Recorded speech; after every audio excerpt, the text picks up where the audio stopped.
Hello everyone, आप सभी का मेरे यूट्यूब चैनल के बायोलॉजी एंड केमिस्ट्री क्लासेस में स्वागत है। पिछले लेक्चर्स में हमने पॉलीमर के बारे में बात करी थी, ठीक है, जो हमारा लेक्चर 1 था। आज हम बात करने वाले हैं पॉलीमर का लेक्चर 2 के बारे में, यानी जो अपन ने पढ़ लिया है उसके आगे आज हम बात करने वाले हैं, ठीक है, यानी लेक्चर 2 के बारे में बात करने वाले हैं, ठीक है। पिछले लेक्चर में हमने पॉलीमर क्या होते हैं, पॉलीमराइजेशन क्या होता है, ठीक है, और हम on the basis of monomer कि उनको कितने टाइप में बांट सकते हैं, ठीक है, इतनी चीजें हमने देखी थी। आज हम देखने वाले हैं क्लासिफिकेशन ऑफ पॉलीमर। क्या देखने वाले हैं? क्लासिफिकेशन ऑफ पॉलीमर, यानी पॉलीमर को आप कितने टाइप में क्लासिफाई कर सकते हैं उसकी बात करने वाले हैं। तो बेटा, जो पॉलीमर को हमने क्लासिफाई किया है वो 4 भागों में क्लासिफाई किया है ऑन द बेसिस ऑफ, यानी आधार पर, ठीक है, किसी न किसी चीज के आधार पर हमने उन्हें बांटा है, यानी डिफरेंट बेसिस पे। तो डिफरेंट बेसिस पे हमने उनको 4 भागों में बांटा है, ठीक है। पहला है on the basis of source of availability, second है तुम्हारा on the basis of structure, third है on the basis of synthesis, और फोर्थ है on the basis of intermolecular force, ठीक है। ये मेन है। आप देखो, सोर्स ऑफ अवेलेबिलिटी, इसका मतलब ये है कि तुम्हारा पॉलीमर मिल कहां से रहा है? नेचर से मिल रहा है कि तुमने खुद बनाया है, कि नेचर में मिला था, हमने उसको मॉडिफाइड कर दिया अपने हिसाब से। इस तरह से हमने देखेंगे सोर्स ऑफ अवेलेबिलिटी को, यानी वो मिला कैसे। नेक्स्ट है तुम्हारा on the basis of structure, यानी जो पॉलीमर है उसके स्ट्रक्चर क्या है भाई? स्ट्रक्चर होता ना यार, एक लीनियर है, ठीक है, रेखीय है, एक ब्रांच्ड है, ठीक है, तो उसके बेस पे हम देखेंगे स्ट्रक्चर कि उसका लीनियर है, कि उसके अंदर लीनियर में ब्रांच लगी हुई है, ठीक है, ऐसा कुछ। फिर on the basis of synthesis, synthesis मतलब किस तरीके से आपने उस पॉलीमर को बनाया, ठीक है, तो on the basis of synthesis हो जाएगा। और नेक्स्ट है on the basis of intermolecular force, यानी जो तुम्हारा पॉलीमर है उसके बीच में कौन सा फोर्स काम कर रहा है, ठीक है। तो इसके बेस पे हमने क्या किया है, on the basis of 4 type में हमने अपने पॉलीमर्स को क्लासिफाई किया है, ठीक है। चलिए, तो अब हम इनको डिटेल में पढ़ने वाले हैं एक एक करके। तो सबसे पहले मैं किसकी बात कर रहा हूँ? On the basis of source of availability के आधार पे। तो बेटा, जो on the source of availability है उसके आधार पे हम पॉलीमर को 3 टाइप में क्लासिफाई कर सकते हैं, यानी 3 टाइप में इनको हम बांट सकते हैं। और इनको जो 3 टाइप में बांटा गया है वो बहुत ही इजी, बहुत ही आसान है, देख के समझ जाओगे आप। पहला है जो सोर्स ऑफ अवेलेबिलिटी, यदि उसे हमें नेचर ने दिया है, ठीक है, मैंने बोला ना सोर्स ऑफ अवेलेबिलिटी है, यदि वो हमें नेचर से मिल रहा है तो उसे हम क्या बोलेंगे? Natural polymer. क्या बोलेंगे? Natural polymer. यदि हमने उसको नेचर से नहीं मिला, हमने खुद बनाया, यानी सोर्स ऑफ अवेलेबिलिटी क्या है? मैन मेड है, इंसान ने बनाया है, तो उसे क्या बोलेंगे? सिंथेसिस। क्या बोलेंगे? सिंथेटिक या फिर आर्टिफिशियल। क्यों? हमने बनाया है ना, तो सिंथेसिस बोलेंगे या फिर आर्टिफिशियल। तीसरा है इसका जो लास्ट है कि यार नेचर में तो था जैसे नेचुरल, लेकिन उसको हम नेचुरल रहने नहीं दिया, हमने उसके अंदर कुछ मॉडिफिकेशन किया अपने हिसाब से, यानी कि उसके अंदर क्वालिटी इंप्रूव की हमने मॉडिफाइड करके। पहले वो अच्छा पॉलीमर नहीं था, उसके अंदर हमने मॉडिफिकेशन किया, उसकी क्वालिटी को अच्छा किया अपने हिसाब से, अपनी आवश्यकता के अनुसार से। तो क्योंकि उसमें हमने मॉडिफिकेशन कर दिया तो उसे क्या बोलेंगे? सेमी। सेमी मतलब बीच का, ना तो नेचुरल रहा ना इंसान मैन मेड रहा, यानी नेचुरल रहा। नेचुरल और इंसान मैन मेड के बीच की बात है, इसलिए बोल रहे हैं सेमी सिंथेटिक पॉलीमर। तो सेमी सिंथेटिक पॉलीमर, सिंथेटिक और नेचुरल। आई होप आपको समझ में आया होगा कि नेचुरल क्यों बोल रहे हैं, सिंथेटिक क्यों बोल रहे हैं और सेमी सिंथेटिक क्यों बोल रहे हैं। अभी हम इनको अब यहाँ पे डिटेल में डेफिनेशन के साथ, एग्जांपल के साथ पढ़ने वाले हैं। तो जो तुम्हारा पहला क्या है बेटा, यानी जो 1 का 1.1 मान लो इसको, ये 1.2 और ये 1.3। तो 1.1 है यानी नेचुरल, 1.1 यानी नेचुरल पॉलीमर, ठीक है, नेचुरल पॉलीमर। यदि हम नेचुरल पॉलीमर की बात करते हैं बेटा, तो नेचुरल पॉलीमर किसे कहेंगे? It is obtained in nature, यानी ये हमें कहाँ मिलते हैं? नेचर में मिलते हैं। It is obtained in nature, यानी ये नेचर में मिलते हैं। कहाँ पर मिलते हैं? Plant and animals. ठीक है, तो जो नेचुरल पॉलीमर है वो नेचर में तो मिलेंगे, लेकिन कहाँ मिलेंगे? या तो प्लांट्स में मिलने वाले हैं या तो आपको एनिमल्स में मिलने वाले हैं। ठीक है, तो उसे हम नेचुरल पॉलीमर कहेंगे। एग्जाम्पल, यदि हम इसके एग्जाम्पल की बात करते हैं तो एग्जाम्पल के लिए जैसे स्टार्च पॉलीमर हो गया, ठीक है, glycogen, cellulose, nucleic acid, protein. ठीक है, तो starch, glycogen, cellulose, nucleic acid, protein, natural rubber.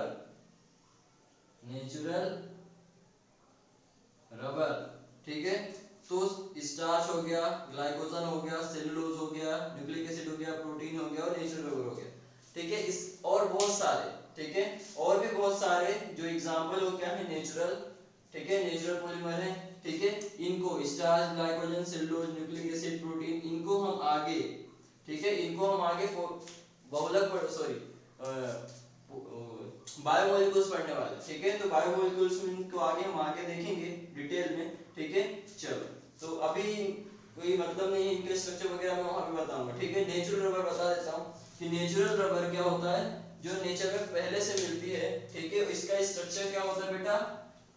CH2 double bond C single bond CH2 double bond CH double bond CH2, और यहाँ क्या लगा होता है इसके अंदर?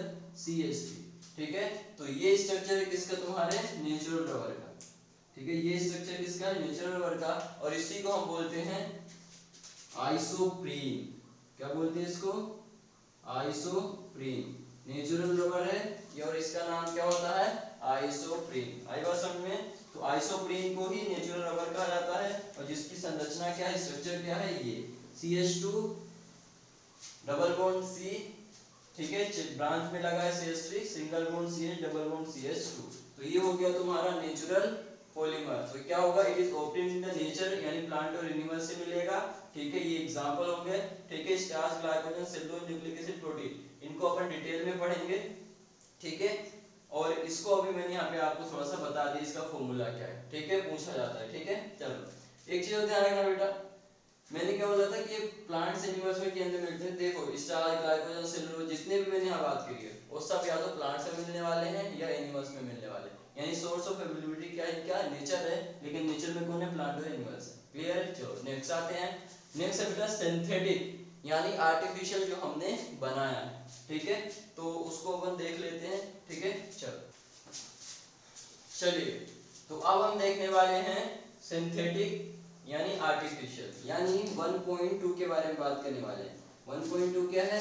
सिंथेटिक पॉलीमर या फिर आर्टिफिशियल, यानी जो हमने खुद से बनाया है, और इसी को हम मैन मेड भी कहते हैं, also known as man made. ठीक है, तो मैं अभी लिख दूंगा। ठीक है, सिंथेटिक या फिर artificial. In this type of polymer is formed by this type of polymer is formed by man या फिर human, formed by man या human। ठीक है, यहाँ man लिखता हूँ, formed by man in laboratory। ठीक है, laboratory, प्रयोगशाला में, सिंपल समझो तो प्रयोगशाला में। ठीक है, लेबोरेटरी का मतलब क्या है? प्रयोगशाला में। तो यानी ऐसे पॉलीमर जिसको हमने या मैन ने क्या किया है? लेबोरेटरी के अंदर, प्रयोगशाला के अंदर बनाया है, उसे हम क्या बोलेंगे? सिंथेटिक, यानी नेचर से नहीं मिला, हमने खुद बनाया है उसको। ठीक है, इसलिए इसका नाम क्या कहते हैं? इसका दूसरा नाम क्या होता है? Man made polymer. ठीक है, मैन मेड। ठीक है, मैन मेड क्यों कह रहे हैं? क्योंकि अभी आपको बताया मैंने कि मेड इंसान ने इसे कहाँ बनाया है? प्रयोगशाला में बनाया। तो मैन मेड पॉलीमर इसको कहेंगे। क्या कहेंगे? Man made polymer. ठीक है, चलो इसके एग्जांपल की मैं बात करूं तो जितने भी पॉलीमर है मैक्सिमम, जो भी अपन ने प्रीवियसली कोपॉलीमर, होमोपॉलीमर के अंदर पढ़ क्या है, वो सारे क्या है? मैन मेड है। ठीक है, एग्जांपल के लिए मैं एक बार और बता देता हूं, जैसे पॉलीथीन। ठीक है, पॉलीथीन, ठीक है, पॉलीथीन हो गया, ठीक है, नायलॉन हो गया, ठीक है, नायलॉन बहुत सारे, नायलॉन 6, नायलॉन 6, नायलॉन 610 बहुत सारे। तो जैसे नायलॉन 6 की मैं बात कर लेता हूँ, चलो नायलॉन 6 हो गया, ठीक है, टेफ्लॉन हो गया, ठीक है, टेफ्लॉन हो गया, पान हो गया, पीवीसी हो गया, vinyl chloride, polyvinyl chloride it, ठीक है। इसके अलावा भी देखो तो आप यहाँ देख सकते हो बेकेलाइट हो गया, ये हमने खुद बनाया है भैया, नेचर से नहीं मिला, ठीक है। तो बेकेलाइट हो गया, मेलामाइन हो गया, तो इतने जितने भी हैं पॉलीथीन, नायलॉन 6, टेफ्लॉन, अभी तक जितने पढ़ के आए हो वो लगभग सारे क्या हैं, सिंथेटिक आर्टिफिशियल ही हैं, ठीक है, और इन्हें हम मैनमेड पॉलीमर कहते हैं। तो कोई दिक्कत नहीं होगी भैया कि इनको हमने क्या किया, पहले हमने देखा था नेचर में मिल रहे थे प्लांट और एनिमल्स के अंदर, अब हम देख रहे हैं कि इनको हमने खुद ही बनाया है लेबोरेटरी प्रयोगशाला के अंदर। अब हम बात करने वाले नेक्स्ट जो आता है 1.43 की बात कर रहे हैं, यानी तीसरा जो टाइप है तुम्हारा किसका, सोर्स ऑफ एबिलिटी के बेस पे सेमी सिंथेटिक। तो सेम कंडीशन, वो भी नाम ही बता रहा क्या है, वो सेमी सिंथेटिक है, यानी नेचर में तो था, ठीक है, obtained in nature but modified, ठीक है, present in nature but modified by human या मैन, यानी वो कहाँ था तुम्हारे, नेचर में ही था, ठीक है, नेचुरल ही था, बट हमने उसको क्या कर दिया, अपने लिए मॉडिफाइड कर दिया, अपने लाभ के लिए, ठीक है। हमने देखा कि इसकी क्वालिटी खराब है, इसको और अच्छा कर सकते हैं, या फिर हमें किस रूप में यूज करना है, उसके बेस पे हमने उसको क्या कर लिया है, मॉडिफाइड कर दिया, ठीक है, इसलिए इसको बोल रहे हैं सेमी सिंथेटिक, ठीक है। तो it is obtained in nature, it is obtained in nature but modified by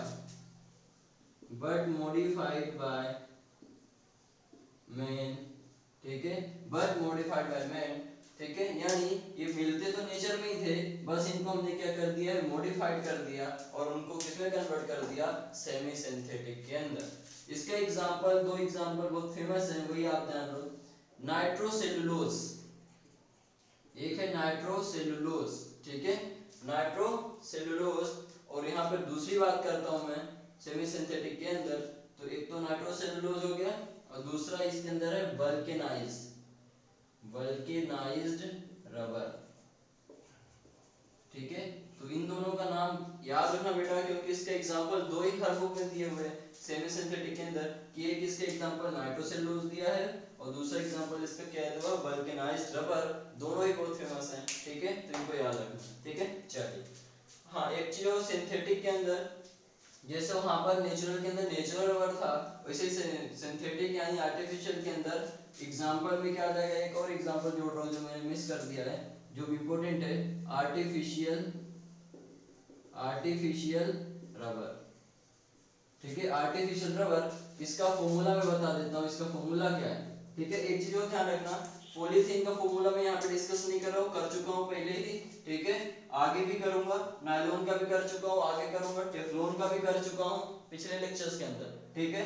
एक बार और आगे अभी आएंगे, वापस एक बार सभी आएंगे तो उनके बारे में बात करेंगे। पान के को भी डिस्कस कर लिया मैंने, पीवीसी भी डिस्कस कर लिया, बेकेलाइट भी कर लिया, आर्टिफिशियल नहीं किया है और नेचुरल रबर भी नहीं किया था, ठीक है। आर्टिफिशियल रबर, नेचुरल रबर, तो नेचुरल रबर मैंने पिछली अभी जब नेचुरल पढ़ा रहा था तो मैंने डिस्कस किया, और आर्टिफिशियल रबर मैं आपको यहीं पे बता देता हूँ कि वहां पे जो नेचुरल रबर थी क्या थी, CH2 double bond C single bond CH2 double bond CH2, sorry CH और डबल बॉन्ड CH2, ठीक है, ये था तुम्हारा क्या, और यहाँ पर CH3 जुड़ा था, तो इसको तुम क्या कह रहे थे, आइसोप्रीन, और ये तुम्हारा था क्या, नेचुरल रबर।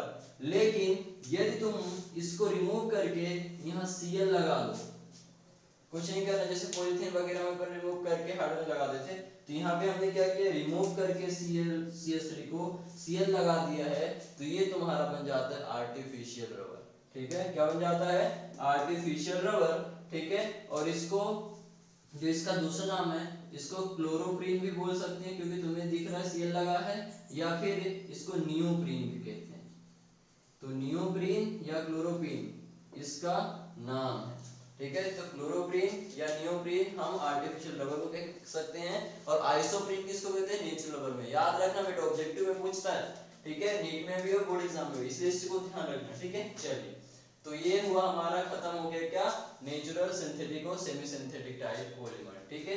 चलिए आगे अब हम बात करने वाले हैं on the basis of structure, संरचना के आधार पर हम बात करने वाले हैं, ठीक है। चलिए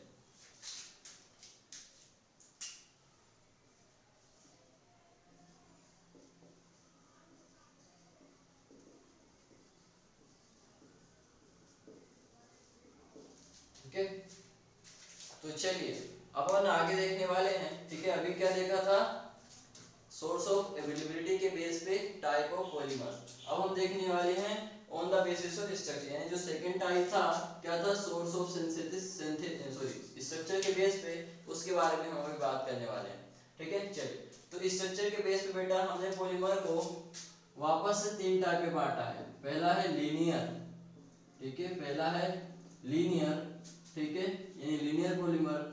दूसरा है ब्रांच्ड पॉलीमर, और तीसरा है क्रॉस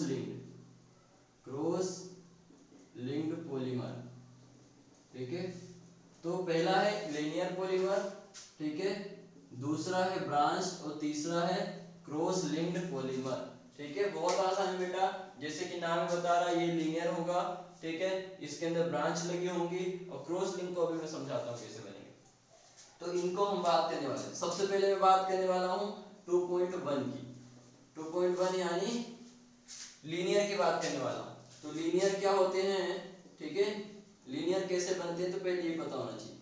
क्या होता है, जब एक मोनोमर दूसरे मोनोमर से कंटिन्यू, मान लो एक मोनोमर ये है, ये दूसरे मोनोमर से जुड़ रहा है, ये तीसरे, ये चौथे, ये पांचवे, ये छठवे, यानी क्या हो रहा है यहाँ पर कि एक मोनोमर दूसरे मोनोमर से एक स्ट्रेट, ठीक है, एक स्ट्रेट चेन, ठीक है, यानी समझ लो लीनियर मतलब चेन, ठीक है। जैसे कार्बन जुड़ते रहते हैं ना, एग्जांपल में मैं समझा दूं, जैसे ऐसे कार्बन जुड़ते जाते हैं ऐसे, तो एक चेन फॉर्म कर लेते हैं, और इसको लीनियर कहते हैं क्योंकि सीधी रेखा में है एक चेन, ठीक है। उसी प्रकार से जो तुम्हारे मोनोमर्स हैं, ठीक है, मोनोमर्स हैं, ठीक है, ये पहला है, दूसरा, तीसरा, चौथा, पांचवा, छठा, ऐसे करके, तो बहुत सारे मोनोमर्स जब आपस में ऐसे जुड़ते जाते हैं और एक सीधी रेखा में चेन बनाते हैं, यानी चेन का फॉर्मेशन करते हैं, तो उस कंडीशन में जो बनने वाला पॉलीमर है वो क्या कहलाता है, लीनियर पॉलीमर कहलाता है, ठीक है। बस इतना ध्यान रखना इसके अंदर कि लीनियर क्यों कह रहे हैं, क्योंकि उसके अंदर जो चेन बनने वाली है वो स्ट्रेट चेन बनने वाली है, ना तो उसके अंदर साइड में कुछ दिखेगा और ना कुछ जुड़ता हुआ दिखेगा। एग्जांपल के तौर पे मैंने बताया था आपको इसका, यदि इसके एग्जांपल की बात करोगे तो चाहे तो पॉलीथीन ले लो, आप पॉलीथीन ले लो, पीवीसी ले लो, पीएन ले लो, नायलॉन 6 ले लो, ठीक है। तो ये जितने भी हैं, ठीक है, ये जितने भी आपको देखने को मिलेंगे, ये सारे के सारे कैसे होते हैं, लीनियर होते हैं। कैसे, अभी फटाफट एक बार जल्दी से देख लो। एक बताओ CH2 डबल बॉन्ड CH2, ठीक है, ये क्या है, इथीन है। n नंबर ऑफ मॉलिक्यूल मतलब मोनोमर्स लिए, पॉलीमराइजेशन कराया, तो क्या बनने वाला है, CH, ये बॉन्ड इसलिए टूट जाएगा एक, और बॉन्ड के टूटने से क्या होगा, एक वैलेंसी खाली हो जाएगी ये, और यहाँ n नंबर ऑफ, क्योंकि जितने मॉलिक्यूल लोगे उतने लोग चेन में जुड़ेंगे, तो क्या होगा इसमें n नंबर ऑफ, मान लो एक और है, दो और है, तो यहाँ पे जो ये रिपीटेशन हुई है, ये ऐसे ऐसे बार बार, ये CH2 ऐसे बार बार जो बैलेंस खा रही है ऐसे जुड़ते जाएंगे, तो तुम्हें क्या मिलने वाली है, एक स्ट्रेट चेन मिलने वाली है। तो स्ट्रेट चेन मिलने वाली है, इसलिए इसको हम क्या बोलते हैं, लीनियर पॉलीमर कहते हैं, ठीक है। चलिए आई होप आपको समझ में आया होगा, ठीक है। एग्जांपल इनके बारे में डिटेल में हम बात कर चुके बेटा, बार बार बात नहीं करेंगे, ठीक है। आगे आएगा वापस से एक बार तो सभी के बारे में बात करेंगे, ठीक है। चलिए नेक्स्ट आता है तुम्हारा 2.2, यानी हम बात करने वाले ब्रांच के अंदर कि ब्रांच्ड पॉलीमर क्या होते हैं, ब्रांच्ड पॉलीमर क्या होते हैं। तो ये ब्रांच पॉलीमर बहुत ही आसान है, सेम क्या होता है कि एक जो चेन बन रही सीधी, ये मोनोमर की मान लो एक चेन बनी सीधी जो लीनियर है, अब इस लीनियर चेन के अंदर साइड में ऐसे कुछ मोनोमर्स जुड़ गए ऐसे, ठीक है, ऐसे जुड़ गए, ऐसे जुड़ गए, मान लो मोनोमर जुड़ गए। एग्जांपल के तौर पे और अच्छे समझाऊं तो जैसे कार्बन में तुमने देखा होगा ऐसे चेन रहती है, फिर उसके अंदर ऐसे ब्रांच लग जाती है कार्बनों की, ठीक है, ठीक है, होता है ना ऐसा, ठीक है। तो ऐसा यहाँ पे होने वाला है, मोनोमर के साथ होने वाला है कि एक मोनोमर दूसरा तीसरे से जुड़ रहे हैं और साइड में ब्रांच बना रहे हैं। ब्रांच का मतलब क्या होता है, शाखा, यानी शाखाएं बना रहे हैं। तो ऐसी कंडीशन में जो पॉलीमर फॉर्म होने वाला है उसे हम ब्रांच पॉलीमर कहते हैं। और इसका एग्जाम्पल क्या है, सबको पता होगा नॉर्मली, ग्लाइकोजन। ठीक है, आपको पता होगा ग्लाइकोजन जो होता है, ग्लाइकोजन में एक लीनियर चेन होती है, फिर उसके अंदर ब्रांच चेन होती है ग्लूकोज की, यानी जो ग्लाइकोजन है ग्लूकोज का पॉलीमर है, जिसमें एक स्ट्रेट चेन होती है जो जुड़ जुड़ के बनाते हैं ग्लूकोज, और बाद में ब्रांचेस आके लग जाते हैं, तो ग्लाइकोजन हो गया। ठीक है, एमाइलोपेक्टिन, एमाइलोपेक्टिन, ठीक है, एमाइलोपेक्टिन हो गया, ग्लाइकोजन हो गया, ठीक है, स्टार्च हो गया। तो ये जितने भी आपको देखने वाले मिलने वाले, ठीक है, ये कैसे होते हैं, ब्रांच होते हैं। ब्रांच में क्या होता है कि एक लीनियर चेन होती है, उसके बाद वहां पर ब्रांच आके जुड़ जाती है, तो उसे हम क्या बोलेंगे, ब्रांच पॉलीमर कहने वाले हैं। ठीक है, चलिए नेक्स्ट हम 3.3 की बात करते हैं, यानी इसकी बात करने वाले हैं। 3.3 यानी क्रॉस लिंक्ड पॉलीमर क्या होता है, इसकी बात करने वाले हैं। ठीक है, मैं इसको यहाँ से हटा रहा हूँ, ठीक है, और इतने में ही समझ में आ जाएगा तुम्हें क्या क्रॉस लिंक पॉलीमर क्या होता है। क्रॉस लिंक पॉलीमर में क्या होता है बेटा कि इसमें बहुत सारी चेन होती हैं। क्रॉस लिंक में मान लो कि ये एक चेन बनी, ठीक है, मोनोमर ने मिलके एक चेन ये बनाई, मोनोमर ने मिलके दूसरी चेन ये बनाई, ऐसे तीसरी चेन भी बन गई मान लो, ठीक है, मतलब उनकी चेन ऐसे बन गई, और उनके बीच में क्या होता है, ठीक है, ये, ठीक है, मान लो ये सब फॉर्मेशन हो गया, ठीक है, ये, यानी यहाँ पर क्या था, एक चेन थी, लीनियर था, यहाँ पर चेन के साथ ब्रांच देखने को मिली, और यहाँ पे भी क्या हुआ, बहुत सारी लीनियर थी, और यहाँ पर ऐसे ऐसे आपस में क्या हो गए, जुड़ गए। तो ये लोगों को लगता है कि ये चेन है, ये एक चेन और एक चेन, और साथ में जो दिख रहा है इनको ये, ठीक है, ये उनको लगता है ब्रांच है, यानी उनको लगता है कि लीनियर और ब्रांच मिल चुके हैं, मिल गए हैं, और उन्होंने क्रॉस लिंक फॉर्मेशन किया है। लेकिन ऐसा नहीं होता, ये जो तुम्हें दिख रहा है तो चेन है, ये भी चेन है, ये भी चेन है, लेकिन ये जो तुम्हें ये दिख रहा है ये ब्रांच नहीं है, ये गलती करवाता है बार बार, इसलिए ध्यान रखना, ये ब्रांच नहीं है, ये बॉन्ड है। क्या होता है कि इनमें अंदर, इनके अंदर क्या होता है, जब मोनोमर के द्वारा चेन बनती है तो एक चेन दूसरे चेन से अट्रैक्ट होती है, यानी एक चेन का दूसरे चेन से आकर्षण होता है, और उस आकर्षण के कारण, ठीक है, अट्रैक्शन के कारण इनके बीच में एक बॉन्ड फॉर्मेशन हो जाता है, और ये बहुत मजबूत हो जाते हैं। इन दोनों के मुकाबले ये बहुत मजबूत है। रीजन, इनकी बहुत सारी चेन आपस में जुड़ गई, वो आपस में जुड़ गई ना, तो जब मान लो इस चेन को खींचा जाएगा तो ये भी साथ में रहेगी और ये भी साथ में रहेगी। ठीक है, तो चाहे टेम्परेचर में इसको डालो, चाहे इसको तोड़ने की कोशिश करो, इतनी आसानी से ना तो गलते हैं टेम्परेचर के अंदर, ना तो ये क्या होने वाले हैं, ना तो टूटने वाले हैं, यानी बहुत ही हार्ड होते हैं। तो ये हार्ड टाइप का पॉलीमर है।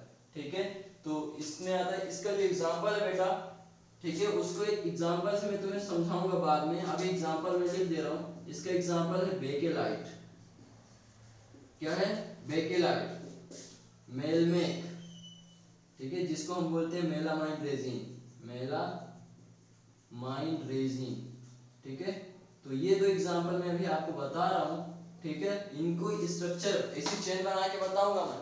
ठीक है, क्योंकि अभी जितने भी एग्जांपल पढ़ रहे हैं बेटा, इनके वापस से चेन बना के मुझे आपको समझाना है, टोटल जितने एग्जांपल आ रहे हैं। ठीक है, जो लास्ट लेक्चर होगा, ठीक है, तो वहां पर जो इनकी संरचना है ना, वो पूरी रिएक्शन बना के बताऊंगा, इसलिए अभी टेंशन लेने की जरूरत नहीं। अभी याद रखो कि बेकेलाइट और मेलमेक, जिसे हम मेलामाइन रेजिन कहते हैं, ठीक है, ये इसका एग्जांपल है, किसका, क्रॉस लिंक्ड का। ठीक है, और ये क्रॉस लिंक कैसे फॉर्मेशन करते हैं, आपस में जुड़ते जाते हैं और पानी का मॉलिक्यूल, जनरली पानी का मॉलिक्यूल निकालते हैं, और उनके बीच में क्या बन जाता है, बॉन्ड बन जाता है। ठीक है, और ये बहुत हार्ड हो जाते हैं अट्रैक्शन के कारण, ठीक है, बॉन्ड फॉर्मेशन के कारण। ठीक है, और इन्हें इजीली तोड़ा नहीं जा सकता। ठीक है, चलिए, तो आई होप आपको ये भी समझ में आएगा क्रॉस लिंक। ठीक है, लोगों को कंफ्यूजन होता है, इसे बार बार याद रखना, इसमें और इसमें। ठीक है, भैया इसमें एक लीनियर चेन थी, इसके अंदर चेन के साथ ब्रांचेस आए, और इसमें क्या हुआ, आपस में मोनोमर की चेन से जुड़ गई। ठीक है, इसके कारण बॉन्ड के द्वारा, तो हम क्या बोल रहे हैं, क्रॉस लिंक बोल रहे हैं। ठीक है, चलो, तो अभी हमने पढ़ लिया क्लासिफिकेशन ऑफ पॉलीमर। ठीक है, 2 पढ़ लिए हैं, 2 नेक्स्ट क्लास में हम पढ़ने वाले हैं। ठीक है, तो आई होप आपको पिछला लेक्चर अच्छे समझ में आया होगा। ठीक है, और जिन्होंने वो लेक्चर नहीं देखा है उनके लिए मैं लिंक डिस्क्रिप्शन में दे दूंगा, तो कृपया करके आप सभी लोग उस, ठीक है, इस पॉलीमर जो लेक्चर बने उसको भी देख पाए। ठीक है, और इसकी पीडीएफ भी अवेलेबल है आपको। ठीक है, इसके लिए आपको मेरे टेलीग्राम चैनल या फिर फेसबुक पेज या फिर इंस्टा पेज पे जाना पड़ेगा, और वहां से आपको इसकी पीडीएफ मिल जाएगी, जिसकी लिंक भी डिस्क्रिप्शन में मैं आपको प्रोवाइड करने वाला हूँ। ठीक है, चलिए, तो आज के लिए इतना ही। नेक्स्ट क्लास में हम पढ़ने वाले हैं जो बचे हुए 2 क्लासिफिकेशन है, on the basis of synthesis और on the basis of intermolecular force. तो उन 2 को नेक्स्ट क्लास में पढ़ेंगे। ठीक है, तो आज के लिए इतना ही।